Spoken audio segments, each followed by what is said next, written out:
What up? It's on the sick one to sobriety. My name is Rob, and I'm an alcoholic and drug addict. Last 2 days, I let y'all know the first day and the second day of how it went during my rehabilitation.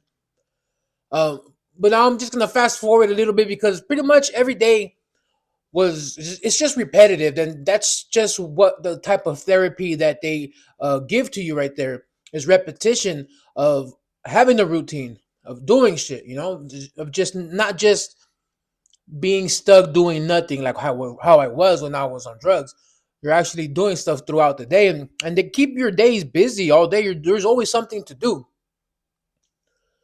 So let's get into how the next 2 weeks of my life in rehab went. I started talking more to people. Say what's up. I ended up meeting some dude from Big Logan High. Told me if I had a big old fucking LH right here on the side of his head, like crazy huge, and I was like, dang, he was a big old, was like stocky dude, like crazy. It was super cool, super nice, very friendly. He hit me up. He's like, "What's up?" He started hitting me up. "What's up? Fool? It's time for Burpee Madness." I was like, "Burpee Madness?" I was like, "What the fuck is that, dog?" And so he's like, and so right there, they have a little outdoor gym. So everybody, not everybody, but it's people who post up, they go to the gym, and he's like, "So hey, what's up, dog? Burpee Madness today at the gym, 7 o'clock." And I was like, "Okay." I didn't show up. Obviously, I'm not showing up.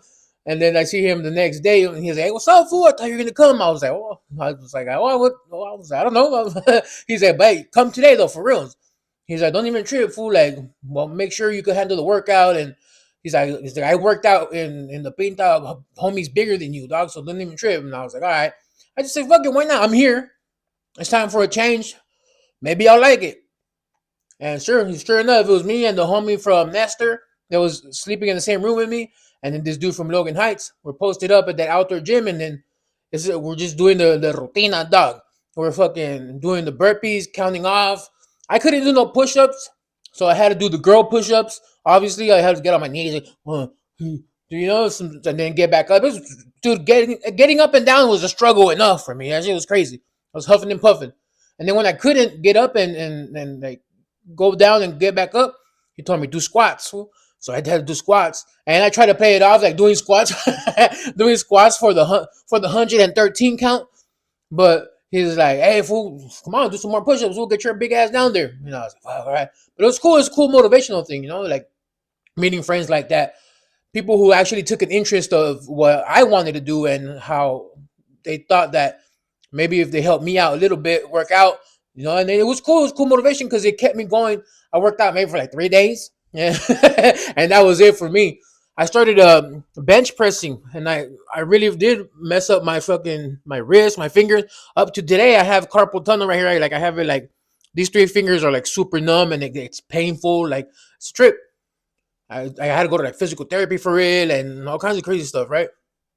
So did those workouts, didn't work out for me. Working out didn't work out, so it's like, okay, next, let's on to move on to the next thing.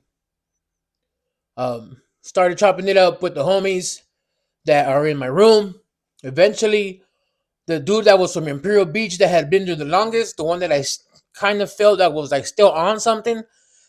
I don't. He had like this. He was like a natural leader. I don't know where that came from, but he managed to get all of us to be cool with each other, and like broke the ice between all of us. He did like a stand up comedy show for all of us. It was a fucking trip. That fool was funny as hell. He was acting like a fucking tecato and like saying all kinds of stupid shit tecato saying. I was just like, all right. And the whole team, like, we became like cool with each other. And once that happened, he had a cell phone. The Obama phones were really big back then, and he had an Obama phone with him. And in that place, we're not supposed to have phones or any type of outside thing. Or we're not supposed to have any connections with the outside world, or just focus on ourselves right there. And I mean, it makes sense, right? That we shouldn't be connected to the outside world. So everybody took turns using the phone, and then it was my turn to use the phone. I remember I hit up some girl that I was like talking to before I had gone to rehab.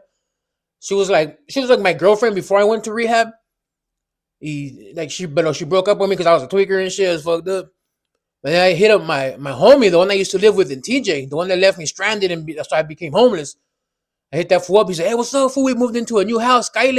And I was like, I wanted to. Trust me, I wanted to. I was like, nah, I'm in rehab, fool. Like, right here is cool. He's like, come on, fool. Like, no, don't even trip about what happened. It's cool. Like, I was like, nah, it's not a good spot for me to be back over there in TJ. Like, this is where I needed to be. And then I remember hitting up my brother.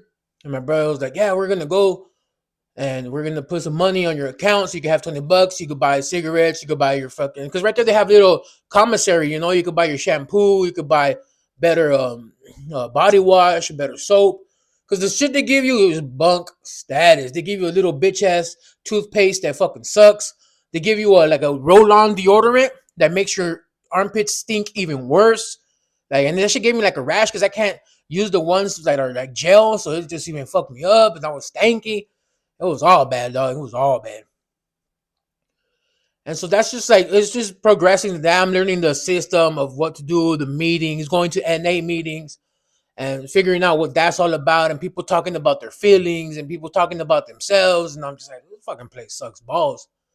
And then just every day, reality hitting me of like, oh, I can't believe I'm here. Can't believe I'm stuck here. And then I just always try to remind myself, like, it's only for 6 months. You got this. You got this. Don't trip. It's only 6 months. But it was barely like week 2, and I'm just dying. And I'm just like, dude, I don't belong here. Somebody let me out. I don't belong here. I don't belong with these motherfuckers. I was out there tripping and shit. And one day I decided to just sit at the desk. We had a desk that faced like out the window, and I could see City College trolley station from there. I just remember sitting there, and I started writing a letter. That's the only thing you can really do. And all of a sudden, all of a sudden, me entró la pinche responsabilidad. All of a sudden, I wanted to be responsible and apologize for everything I ever did. And so I started writing the letter like to my parents. Like, parents, I'm so sorry for what I did. I promise you, I promise you that I'm gonna change, and I'm sorry, and I swear it will never happen again. I just want you to know that I miss you guys. And for reals this time, I'm being serious. It's never happened. And I'm crying too while I'm writing. I'm crying. There's fucking tears on the paperwork that on the letter that I'm about to send out to my family. I sent the letter out, and I don't know. I don't know if they got it or not. Honestly, I was so embarrassed I didn't even want to talk about it because it was so stupid. It's honestly what every drug addict that I've ever came across goes through.